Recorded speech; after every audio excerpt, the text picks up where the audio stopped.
4장 9절로 12절까지입니다. 다 같이 합독하도록 하겠습니다. 시작. 전도자는 지혜자이어서 여전히 백성에게 지식을 가르쳤고 또 깊이 생각하고 연구하여 잠언을 많이 지었으며 전도자는 힘써 아름다운 말들을 구하였나니 진리의 말씀들을 정직하게 기록하였느니라. 지혜자들의 말씀들은 찌르는 책찍들 같고 회중의 스승들의 말씀들은 잘 박힌 못 같으니 다 한 목자가 주신 바이니라. 내 아들아, 또 이것들로부터 경계를 받으라. 많은 책들을 짓는 것은 끝이 없고 많이 공부하는 것은 몸을 피곤하게 하느니라. 아멘. 기도하겠습니다. 주님, 이 시간에도 우리가 정말 주님을 배웁기를 원합니다. 또 주의 말씀을 마주하기를 원하오니 이 시간 주여 말씀하여 주시옵소서. 주의 종들이 다 듣겠나이다. 그 말씀이 우리 안에 달콤하기도 하지만 또 우리의 심령을 찔러 쪼개는 날카로운 말씀도 있사오니 우리가 들을 때에 주님 겸허하게 주의 말씀을 듣게 하시고 또 듣고 나서 무엇보다 변화가 시작될 수 있도록 주여 함께하여 주시옵소서. 이 시간 하나님, 우리의 삶의 시작이 오늘 하루가 주님입니다. 우리의 마지막도, 오늘 하루의 마지막도 주님 될 수 있게 하시고 우리 인생에서도 동일하게 우리의 모든 영역에서 주님과 동행하는 삶을 살게 하여 주시옵소서. 감사합니다. 예수님의 이름으로 기도합니다. 아멘. 얼마 전에요, 어떤 대형 교회, 굉장히 큰 교회 하루 헌금액이 공개된 적이 있었는데 저도 대충 봤었는데 하루 헌금액이 억 단위였습니다. 사람들의 반응이 어땠을까요?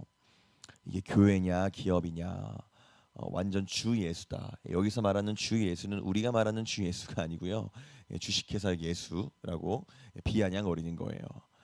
여러분, 근데 헌금 많이 보이는 게 문제가 되나요? 그게 어떻게 쓰이는지가 중요한 거잖아요, 그렇죠? 사람들은요, 이제 거기에는 별로 관심이 없어요. 그냥 교회라는 글자 옆에 큰 돈이 적혀 있으면 묻지도 따지지도 않고 그냥 부정의 온상이다라고만 생각합니다. 교회가 그 돈으로 교회를 어떻게 운영하는지, 교회가 그 돈으로 어떻게 얼마나 많은 사람들을 돕고 있는지, 얼마나 많은 생명들을 살리고 있는지, 이제 거기에는 전혀 관심이 없어요. 이제 교회는 그냥 뭘 하든지 간에 철저하게 비호감의 대상이 됐습니다. 이유가 뭘까요? 초대교회 때처럼 믿는 사람들이 어쩔 수 없이 받는 그런 순교의 고통 같은 걸까요?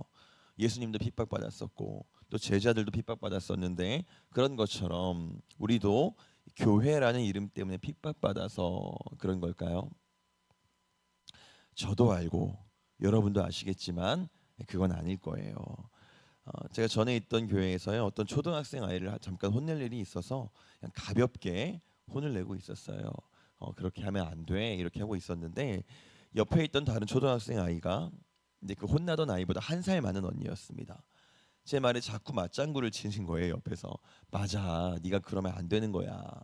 제가 무슨 말만 하면 아주 충실한 메아리가 되어서 같이 그 아이를 이제 혼내는 구도가 된 거죠.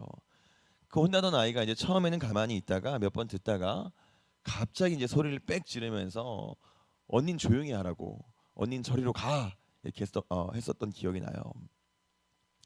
여러분, 이 아이가 왜 참다 폭발했을까요? 이거 우리한테 적용해 보면 이제 어렵지 않게 답을 얻을 수 있어요. 보통 우리가 제일 기분 나빠하는 상황이 보통 이런 상황입니다. 나를 혼낼 만한 깜냥이 안 되는 사람이 나를 혼내면요, 그것만큼 이제 화가 나는 경우가 잘 없죠. 정말 내가 인정할 만하고 내가 존경하는 마음이 들고 나한테 충분한 권위가 있는 사람이 나한테 훈계를 딱 하면 기분은 나쁠 수 있죠. 기분은 나쁠 수 있는데 근데 그때 우리는 보통 듣죠. 근데 나보다 특별히 더 나아 보이지 않는 사람, 나보다 별로 더 대단할 게 없어 보이는 사람이 자꾸 입을 열면 그거만큼 듣기 싫은 게 없어요. 우리가 심심치 않게 듣는 뉴스가 몇 개 있죠. 이제 예수 믿는 사람들이 뭐 저를 때려 부셨다라거나 불상을 때려 부셨다거나, 뭐 교회의 이념과 맞지 않는 기업에 대해서 불매 운동을 했다거나, 아니면 성경의 가르침이랑 반대되는 문화들, 뭐 예를 들면 대표적으로 동성애 같은 거겠죠. 그런 문제들이 있을 때 교회가 들고 일어났다거나, 뭐 이런 뉴스들을 우리가 이제 심심치 않게 보게 돼요. 때론 우리가 동참하는 경우도 있죠. 우린 여러 가지 방법으로 어쨌든 사회에 꾸준히 우리의 목소리를 내고 있는 중이에요. 근데 한번 생각해 보세요. 사람들이 듣는 것 같나요? 듣지 않는 것 같나요? 듣지 않죠. 듣지 않을 뿐더러 오히려 우리를 더 미워하고 있어요. 왜 그럴까요? 우린 분명히 목소리를 내야 되는 사람들은 맞습니다. 땅 끝까지 이르러 내 증인이 되리라 하셨잖아요. 그게 우리가 이제 평생 살아가는 이유이자 목표이자 소망이에요. 근데 문제는 사람들이 도무지 듣지를 않아요. 우린 이 이유를 찾아내야 됩니다. 우리 본문 같이 한번 볼게요. 본문 9절 10절입니다. 시작. 전도자는 지혜자이어서 여전히 백성에게 지식을 가르쳤고 또 깊이 생각하고 연구하여 잠언을 많이 지었으며 전도자는 힘써 아름다운 말들을 구하였나니 진리의 말씀들을 정직하게 기록하였느니라. 아멘.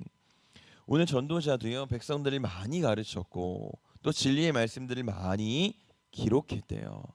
근데 여러분 우리가 이 말씀을 딱 보고 나서요, 아 그러니까 나도 열심히 가르쳐야 되겠구나 라고 묵상하고 끝나면 큰일 납니다. 자세히 봐야 돼요. 백성들을 가르쳤던 전도자 앞에 지금 수식어가 하나 붙어 있죠. 앞에 9절 한 번만 더 띄워주시겠어요? 전도자는 지혜자이어서. 여기서 말하는 전도자는 솔로몬이겠죠. 솔로몬이 지혜자였대요. 우리가 다 알고 있는, 아주 잘 알고 있는 사실이죠. 솔로몬이 왕이 되자마자 하나님 나 이게 필요합니다 했을 때 구했던 게 뭐였죠? 지혜라고 알고 계시죠. 근데 이렇게만 알고 계시면 반만 알고 계신 거예요. 우리가 지금 보고 있는 성경이 무슨 성경이죠? 개역 개정이죠. 근데 우리가 예전에 봤던 성경은 뭐였죠? 개역 한글 성경이었어요. 한 20년 전에 봤던 성경. 근데 개역 개정으로 바뀌면서 번역이 좀 더 쉬워졌고 좀 더 정확해졌어요. 근데 개역 한글 시절, 우리가 예전에 봤던 그 성경 시절까지만 해도 솔로몬이 지혜를 구하는 장면이 이렇게 번역되어 있습니다. 우리 말씀을 같이 볼게요. 열왕기상 3장 9절입니다. 시작. 누가 주의 이 많은 백성을 재판할 수 있사오리까?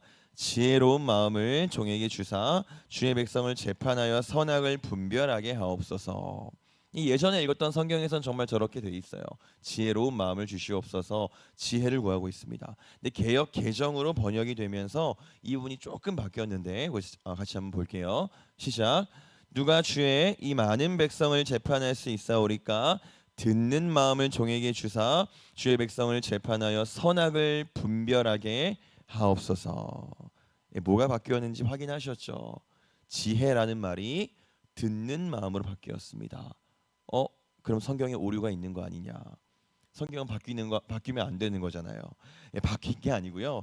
더 정확하게 직역한 거예요. 주의 말씀을 듣는 게 곧 지혜죠. 그러니까 예전엔 지혜라고 번역했던 거고 더 직역해서 지금은 듣는 마음이라고 번역을 새로 한 겁니다.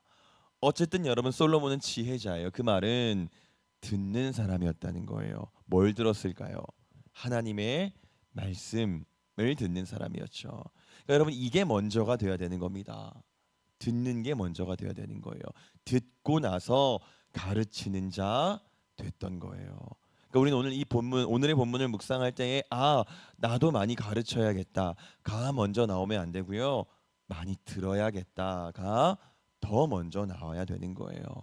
근데 심지어는 그 지혜 있다고 하는 솔로몬이요 그냥 가르치지도 않았어요. 우리 본문 9절 10절 다시 한번 볼게요. 시작. 전도자는 지혜자이어서 여전히 백성에게 지식을 가르쳤고 또 깊이 생각하고 연구하여 잠언을 많이 지었으며 전도자는 힘써 아름다운 말들을 구하였나니 진리의 말씀들을 정직하게 기록하였느니라. 아멘. 어떻게 했다고요? 깊이 생각하고 연구했다. 그리고 한 가지 더 있어요. 힘써 아름다운 말을 구했다.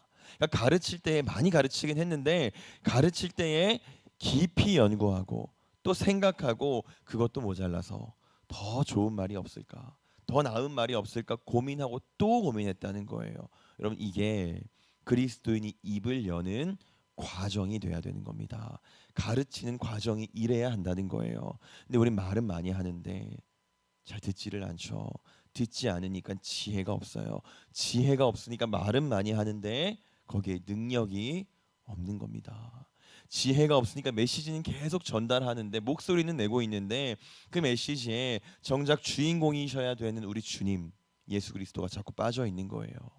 그럼 우리가 들어야 하는 그 주님은 우리한테 뭐라고 말씀하실까요? 여러분 1년에 한 번씩 동성애자들이 축제를 합니다. 그 축제 장소에 가보면요. 동성애자들보다 더 많이 모여 있는 단체가 하나 있어요.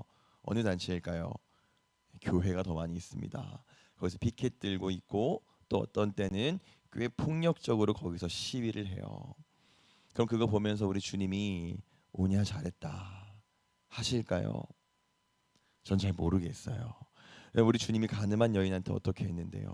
더러운 여자라고 음란한 여자라고 쫓아내셨어요. 여러분 제 말을 오해하시면 안 됩니다. 전 누구보다 철저하고 아주 강력하게 동성애를 거부하는 사람이에요.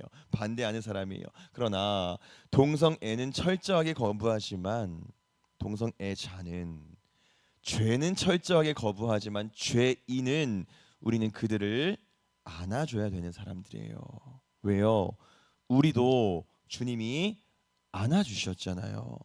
우리도 안아주고 예수 믿으라고 그들을 안아주고 예수 믿으라고 그거 하면 안 된다고 그렇게 알려줘야죠. 여러분 저를 왜 때려 부수나요? 우리가 멸망으로 걸어가고 있을 때 주님이 우리 때려 부수셨어요?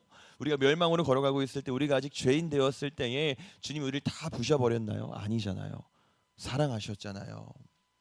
세 계명을 주노니 서로 사랑하라. 내가 너희를 사랑한 것 같이 서로 사랑하라. 여러분 주님이 말씀하신 방법, 우리가 가르쳐야 되는 방법은요 이제 한 가지입니다. 사랑하는 거예요. 죄를 사랑하는 게 아닙니다. 죄는 미워해야죠. 같이 동성애하고 같이 절 다니고 같이 술 마시라는 게 절대 아니에요. 죄인을 사랑하자는 겁니다. 우리도 그 사랑 받았잖아요. 주님이 나를 정죄하고 저리 가라고 멸시하지 않았잖아요. 여러분 우리나라에서 제일 유명한 동성애자분 아시죠? 머리 없으신 분 여러분 다 아시죠? 그리고 우리나라에서 제일 유명한 불교 신자가 또 한 분 계세요. 대한민국 최고의 MC이신 분 다 아실 거예요. 여러분 그 두 사람이 얼마나 많은 사랑을 실천하고 있는지 아세요? 세상 사람들은요 우리는 안 좋아하는데 그 두 사람은 정말 좋아해요. 우리가 최소한 그들보다는 더 사랑해야 되지 않겠어요? 사람들한테 진리를 전하려면 사람들한테 예수 그리스도를 전하려면 정말 복음을 전하려면 어쩌면 복음을 가리고 있는 그들보다는 그 사람들보다는 우리가 더 많이 사랑해야 되지 않겠냐는 겁니다. 근데 우린 바늘 같기만 해요. 우린 날카롭기만 합니다. 우리 보면 11절 같이 볼게요. 시작. 지혜자들의 말씀들은 찌르는 채찍들 같고 회중의 스승들의 말씀들은 잘 박힌 못 같으니 다 한 목자가 주신 바이니라. 예, 여러분 진리의 말씀들은요 날카롭고 바늘같이 아픈 건 맞아요. 근데 그 대상은 상대가 아니고요 내가 되어야죠. 내가 먼저 그 날카로운 말씀들을 들어야죠. 듣고 내 모든 죄악은 다 멀리해야 되는 겁니다. 그러나 죄인은 다른 사람은 주님이 그렇게 하셨던 것처럼 우리도 끌어안고 사랑해주고 복음 전하고 그러면 안 된다고 말해주는 저와 여러분 되기를 원합니다. 여러분 우리 주님이 이렇게 말씀하신 적이 있어요. 우리 마태복음 말씀 같이 볼게요. 5장 20절입니다. 시작.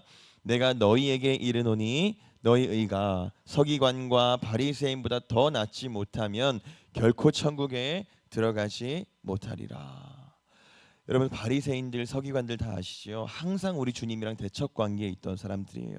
사사건건 우리 주님을 방해했던 사람들인데 그럼에도 불구하고 그 사람들이 전혀 의롭지 않았던 건 아니었어요. 누구보다 율법적으로 누구보다 종교적으로 열심을 내는 사람들이었잖아요. 우리가 최소한 그들보다는 나아야 된다는 겁니다.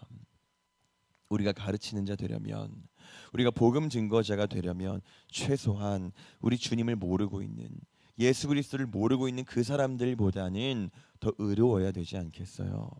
방법은 주님이 알려주셨습니다.